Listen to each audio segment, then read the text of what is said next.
ठरलं तर मग मालिकेच्या आजच्या भागामध्ये सायली अंघोळातून बाहेर आलेली असते. इतक्यात त्याचा देवाजवळील घंटीचा जोरजोरात आवाज तिला ऐकू येतो.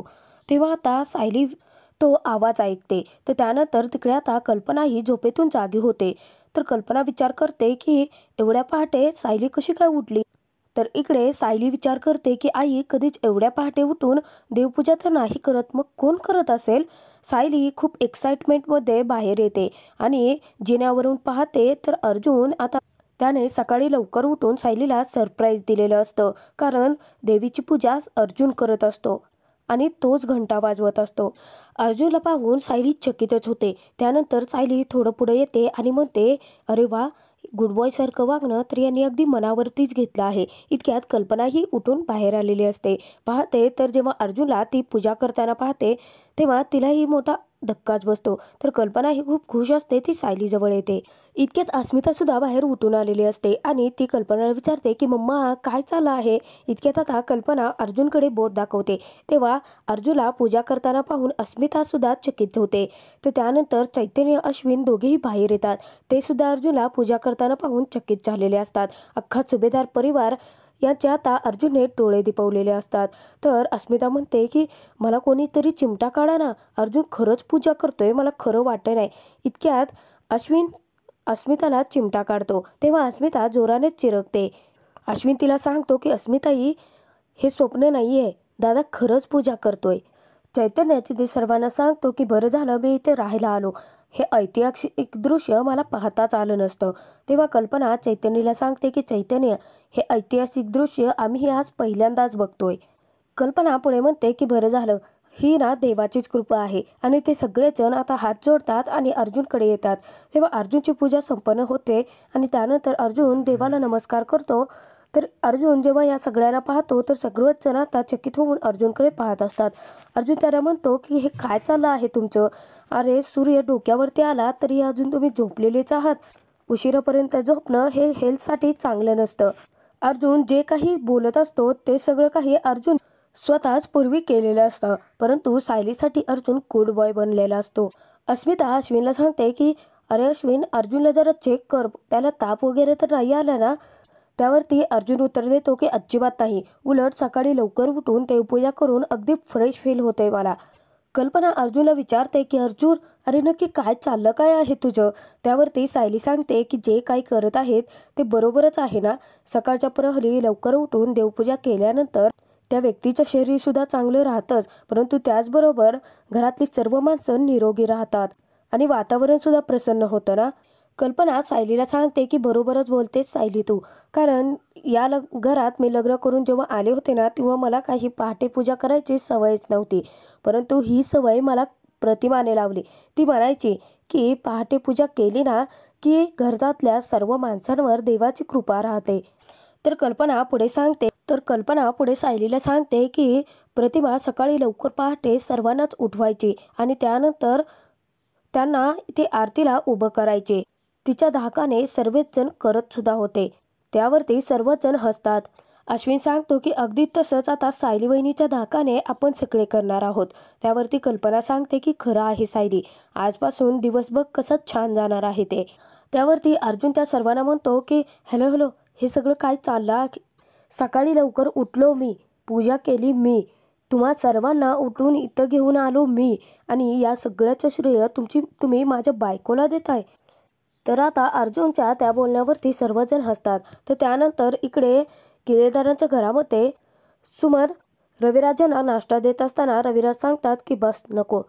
तेव्हा सुमन सांगते की भाऊजी, तुम्ही अन्नावरती राग का काढताय. त्यावरती रविराज तिला सांगतो, सुमन मला भूक नाहीये. तर त्यानंतर रविराज नागराजला विचारतो की इथे आपण आहोत, मग बाकी सगळ्यांचा नाश्ता झाला आहे का. त्यावरती नागराज सांगतो की दादा, एक व्यक्ती सोडून इथे आपण सर्वच जण आहोत. तर तिथे आता रविराज खरं तर प्रियाबद्दल विचारत असतो. तेव्हा सुमन सांगते की भाऊजी, मी तन्वीला बोलावून घेऊन येते. त्यावरती रविराज सांगतात की काही गरज नाही आहे सुमन, बाकी सगळं करण्यासाठी तल्लख बुद्धी आहे आणि हे सगळं करण्यासाठी तिच्याकडे एवढा मेंदू नाही आहे का. तर त्यावरती आता सुमन रविराजांना सांगते की काल रात्रीपासून तन्वीने काहीच नाही खाल्लं आहे आणि अशाने तिची तब्येत बिघडेल. हवं तर तुम्ही तिला काही बोलू नका, परंतु इथे आली तर आपल्या सगळ्यांसोबत तिच्या पोटात 4 घास तरी नक्की जातील. मी तिला बोलावून आणते असं म्हणून सुमन आता प्रियाच्या रूमकडे निघते. सुमन प्रियाच्या रूममध्ये जाते, तिला हाका मारते, परंतु प्रिया तिथे नसतेच. तर सुमन विचार करते की नक्की तन्वी गेली कुठे असेल. तर इकडे आता सुभेदारांच्या घरामध्ये अर्जुनचं काय चाललेलं असतं ते सायलीला समजतच नाही. तेव्हा आता अर्जुन सर्वांना हाका मारतो. तो सांगतो की मम्मा, अश्विन, अरे काय चाललं आहे तुमचं? वेळेमध्ये नाश्ता करायचा असतो ना, कळतच नाही तुम्हाला. इतक्यात तिथे सुमन येते आणि विमल येते आणि विमल अर्जुनला सांगते की दादा थांबा, मी वाढते तुम्हाला. तेव्हा आता अर्जुन विमलला सांगतो की जा सगळ्यांसाठी प्लेट्स घेऊन ये. तेव्हा विमल किचनमध्ये जाणार, ती सायलीकडे पाहते. तर सायली डोळे मिचकावून आता फक्त गप्प बसून सगळं काही पाहण्यासाठी सांगते. तेव्हा अर्जुन परत विमलला बोलावतो आणि तिला विचारतो की आज सकाळी पहाटे तू उशिरा उठली आहेस ना, म्हणजे जेव्हा मी पूजा केली होती तेव्हा तू नव्हतीच तिथे हजर, म्हणजे तू नक्कीच उशिरा उठली आहेस. तरी पाया पडली का? तेव्हा आता विमल स्तब्धच असते. तर अर्जुन सांगतो की अगं जा मग पाया पडून ये. तेव्हा आता विमल पटकन देवीच्या पाया पडण्यासाठी जाते. अर्जुनचं हे वेगळं रूप पाहून सायली चकित झालेली असते. तर इकडे आता सुमन रविराजांकडे पळते. त्यांना सांगते की तन्वी खोलीमध्ये नाहीये. तेव्हा रविराज सांगतात की अगं बाथरूममध्ये असेल बघ. तेव्हा सुमन सांगते की नाही भाऊजी, ती तिथेही नाहीये. तेव्हा आता दोघेही घाबरतात. तर नागराज आता मनामध्ये विचार करतो की चला, पक्याला दिलेलं काम त्याने अगदी व्यवस्थित पार पाडलं आहे. तर रविराज आता प्रियाला फोन लावतात. सुमन रविराजांना सांगते की मी गार्डनमध्ये तन्वी आहे का ते शोधून येते. तर सुमन गेल्यानंतर इकडे नागराज रविराजांना सांगतो की दादा, तू तन्वीला काल ओरडायला नको होतंस बघ, तिला ना हे सगळं काही मनाला लागणं असणार आहे. तर त्यानंतर सुमन पळत येते आणि सांगते की भाऊजी, तन्वी आपली गार्डनमध्ये सुद्धा नाही आहे. तेव्हा नागराज सांगतो की 1 मिनिट, मी फोन करतो आणि बघतो तन्वी कुठे आहे ते. त्यानंतर नागराजही बाहेर पडतो. रविराज तिथे सुमनला विचारतात की तन्वी तिच्या मैत्रिणीकडे वगैरे गेली आहे का? तेव्हा सुमन सांगते की नाही भाऊजी, काल रात्रभर ती रडतच होती. तेव्हा आता दोघांनाही खूप टेन्शन आलेलं असतं. तर इकडे सुभेदारांच्या घरामध्ये अर्जुनचं हे वेगळं रूप पाहून बाकी सर्वच जण चकित झालेले असतात. अस्मिता सांगते की अरे, हा आज आपल्या आधी नाश्ता करतोय. त्यावरती अश्विन सांगतो की आता ना फुल बॉडी चेकअप हे करायलाच हवा आहे. अर्जुन तिथे आता अश्विनला सांगतो की नाश्ता हा वेळेवरतीच करायला हवा आहे आणि त्यानंतर स्वतःची कामं सुद्धा स्वतःहून वेळेवरतीच करायला हवी आहेत. त्यावरती चैतन्य सांगतो की अरे, हा कसा विचित्र का वागतोय आणि आता त्याचसोबत फिलॉसॉफीही देतोय. इतक्यात आता अर्जुनला फोन आलेला असतो. तर एका क्लायंटचा फोन आलेला असतो. तेव्हा अर्जुन सांगतो की हो, नेक्स्ट वीकला आपली हेअरिंग आहे. इतक्यात त्याचं लक्ष सायलीकडे जातं. तेव्हा सायली हाताची घडी बांधते आणि त्यानंतर ती अर्जुनकडे रागाने पाहते. अर्जुनच्या लक्षात येतं की तो नाश्त्याच्या टायमिंगला आता काम करतोय. तेव्हा आता अर्जुन त्यांना सांगतो की हे बघा सर्वटे, सध्या तरी 10 वाजलेले नाही आहेत. हा माझा फॅमिली टाईम आहे आणि आता मी माझ्या फॅमिलीसोबत बसून नाश्ता करतोय. तर बाकी सर्वच जण आता चकित होऊन अर्जुनकडे पाहतात. अर्जुनला आता एक शब्द असा बोलायचा असतो, तो परंतु अर्जुनला तो मराठी शब्द उच्चारता येत नसतो आणि ते पाहून सायली त्याच्यावरती हसत असते. तर त्यानंतर अर्जुन त्या क्लायंटला सांगतो की नाश्ता हा एका कॉन्सन्ट्रेशनने करायचा असतो, ठीक आहे. त्यानंतर तो फोन ठेवून देतो. तर त्यानंतर तो म्हणतो की मी ना फोन स्विच ऑफच करतो. तेव्हा चैतन्य सांगतो की अरे, क्लायंटचे फोन येतील आपल्याला, कामाचे फोन आहेत ना ते. त्यावरती अर्जुन सांगतो की 10च्या नंतर, हा माझा फॅमिली टाईम आहे ना. अर्जुन आता आपल्या वेगळ्या वागण्याने तिथे चैतन्यसुद्धा तोंड बंद करतो. तर तोपर्यंत इकडे आता नागराज बाहेर आलेला असतो आणि त्याने जे काम ज्या व्यक्तीला म्हणजे त्या पक्याला दिलेलं असतं ते फोन करून विचारतो. तो सांगतो की पक्या, अरे जसं काम सांगितलं अगदी तसंच केलं. त्या प्रियाला तू नक्की ठेवलं कुठं आहेस? त्यावरती आता पक्या सांगतो की बाई, मला माहीत नाही आहे, मी सटकलो तिकडून. तेव्हा आता नागराज चिडतो आणि तो म्हणतो की काय, तू तिच्या रूममधून घाबरून पळून गेलास? मी ना तुझ्याकडे नंतर बघतो. आता प्रिया कुठे गेली असेल याचा नागराज विचार करत असताना रविराजातून हाक मारतात. तेव्हा नागराज आलो असं सांगतो. तर इकडे आता नागराज खूप घाबरलेला असतो. तो विचार करतो की ही प्रिया खूप डेंजरस मुलगी आहे. तिनं जसं सांगितलं आहे अगदी तशी वागणार तर नाही ना ती. तर आतमध्ये गेल्यानंतर आता रविराज नागराजला विचारतात की तुझ्याकडे तिच्या क्लासचा नंबर असेल ना, तर तो नंबर मला दे, आपण तिथे गेले आहे का पाहूयात. तेव्हा नागराज घाबरतो, कारण त्यांनी सगळं काही खोटंच रचलेलं असतं. तेव्हा तो म्हणतो की नाही दादा, मी ट्राय करतो. तर तो सुमनला सांगतो की तिच्या मैत्रिणीचे काही नंबर तुला भेटत आहेत का ते बघ. तर रविराज सांगतात की तन्वी सकाळी पार्कमध्ये वॉक करायला तर गेली नसेल ना, चल नागराज आपण पाहून येऊया. तर आता सगळेच जण प्रियाच्या काळजीत असतात. प्रियाला शोधण्यासाठी रविराज नागराज एकत्रच बाहेर पडतात. तर इकडे सुभेदारांच्या घरामध्ये अर्जुन सांगतो की माझा नाश्ता वेळेवरती झाला आहे, मी वेळेवरती आलो, माझा नाश्ता वेळेवरती झाला आणि मी वेळेवरती आता कामालाही जाणार आहे, मी पाणी पिऊन आलो असं म्हणून अर्जुन किचनमध्ये जातो. तेव्हा अस्मिता सांगते की हा बावळट आहे का, पाणी तर समोरच होतं ना. त्यावरती आता चैतन्य सांगतो की इथे सायली वहिनी नाही आहे ना. पण त्यावरती आता अश्विन आणि चैतन्य खूप हसतात.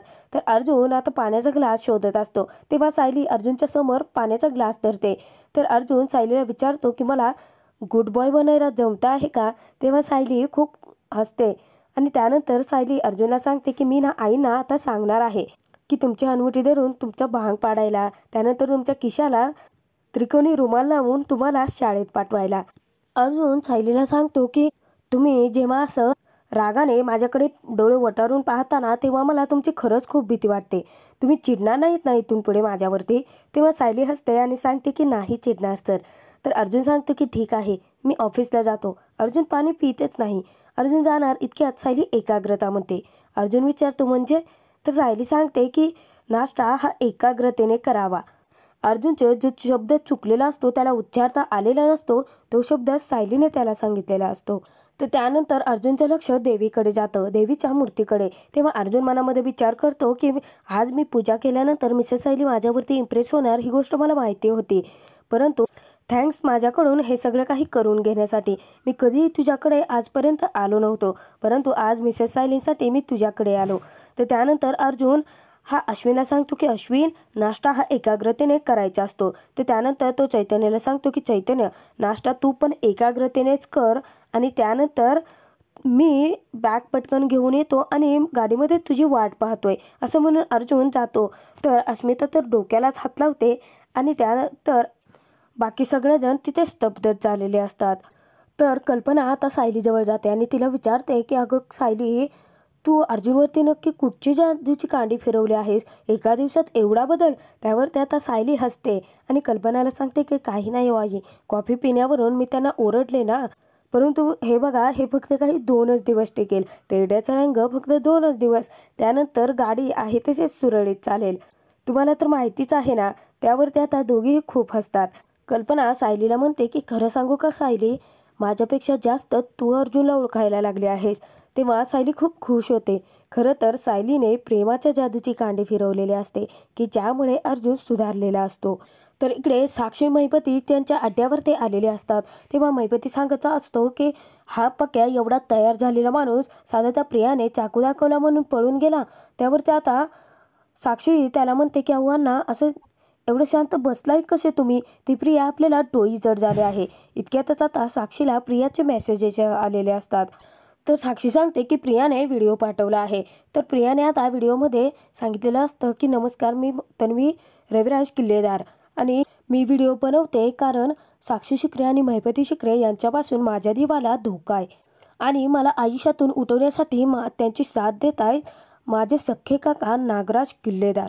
त्यांच्यासाठी मी नकोशी झाले कारण वात्सल्य आश्रम मर्डर केसची एकमेव मी आय विटनेस आहे. प्रियाने आता व्हिडिओ पाठवून मोठा बॉम्ब फोडलेला असतो आणि मी हेही सांगू शकते की वात्सल्य मर्डर जो झाला आहे तो मधुभाऊनी नाही तर साक्षी शिक्र हिने केला आहे. तेव्हा आता साक्षीला तर घामच फुटलेला असतो. तर इकडे नागराज रविराज घरी आल्यानंतर सुमन विचारते की काय झालं. तेव्हा रविराज सांगतो की रिक्षा स्टॉप, पार्क सगळीकडे आम्ही तन्वीची चौकशी केली, परंतु कोणीच तिला बघितलेलंही नाही आहे. सुमन आता रविराजाने सांगते की तिच्या मैत्रिणीचा एका नंबर सापडला आहे. तेव्हा रविराज तिच्या मैत्रिणीला फोन करत असताना इकडे नागराजला मेसेज आलेला असतो. तेव्हा नागराज विचार करतो की प्रियाने व्हिडिओ पाठवले आहे, परंतु कसली व्हिडिओ आहे. तो त्यांच्यापासून दूर जाऊन ती व्हिडिओ पाहतो. तर इकडे आता साक्षीसुद्धा तीच व्हिडिओ पाहत असते. तर त्यावरती प्रिया सांगते की साक्षी शिक्रे आणि महिपती शिक्रे यांनी मला पैसे देऊ केले आणि त्यामध्ये नागराज काकांचा सुद्धा तेवढाच हात आहे आणि त्यामुळे कोर्टात मी मधुभाऊंच्या विरोधात खोटी साक्ष दिली. तर त्यामध्ये प्रियाने सांगितलेलं असतं की कोर्टात मी खरी साक्ष द्यायला तयार आहे, मला खोटी साक्ष दिल्याबद्दल माफ करा, परंतु माफीची साक्षीदार बनून मी महिपत साक्षीच्या विरोधात खरी साक्ष द्यायला तयार आहे. 20-22 वर्षापूर्वी सुद्धा माझ्या आई वडिलांचा ॲक्सिडेंट त्यांनीच घडवून आणला होता. माझ्या आईला सुद्धा त्यांनीच मारला आहे आणि आता ते लोक माझ्या मागे लागले आहेत. प्लीज प्लीज मला वाचवा. असेच आता प्रियाने त्या व्हिडिओमध्ये विनंती केलेली असते। इकडे आता नागराजने सुद्धा तो व्हिडिओ पाहिलेला असतो। तर महिपती, साक्षी आणि नागराज एका झटक्यात आता प्रियाने त्यांचा सगळा भूतकाळ बाहेर काढलेला असतो। तर इकडे सुभेदारांच्या घरामध्ये अर्जुन स्वतःचे सगळं काही व्यवस्थित ठेवत असतो। अर्जुन जे करत असतो ते फक्त आणि फक्त सायलीला इम्प्रेस करण्यासाठी करत असतो। त्यानंतर आता अर्जुनने झोपण्यासाठी सगळी तयारी करून ठेवलेली असते। तेव्हा सायली आतमध्ये आल्यानंतर अर्जुन सायलीला थांबवतो आणि अर्जुनला सांगतो की बघा, मी सगळं काही व्यवस्थित ठेवलं आहे आणि सगळी तयारी सुद्धा केली आहे। त्यानंतर अर्जुन 1 मिनिट म्हणतो, सायलीच्या हाती पेन सोपवतो आणि म्हणतो की या गुड बॉयला तुम्ही काय मार्क देणार आहात। त्यावरती सायली सांगते की आता गुड बॉयने नक्की काय काय कामं केले आहेत हेच बघून मी मार्क देणार ना। पुढील भागात आपण पाहणार आहोत की आता रविराजांनी सुभेदारांच्या घरामध्ये फोन करून प्रिया तिकडे आल्याचं विचारलेलं असतं, परंतु तिथेही प्रिया नसते। अचानकपणे अर्जुनच्या मोबाईलवरती प्रियाने तोच व्हिडिओ पाठवलेला असतो। अख्खा सुभेदार परिवार जेव्हा तो व्हिडिओ पाहतो तेव्हा तो हादरतोच। तर आता अर्जुनच्या हाती मधुबाहूने सोडवण्यासाठी खूप मोठा पुरावा प्रियाने स्वतः दिलेला असतो। तर अर्जुन पटकन आता रविराजला फोन करून प्रिया कुठे आहे ते विचार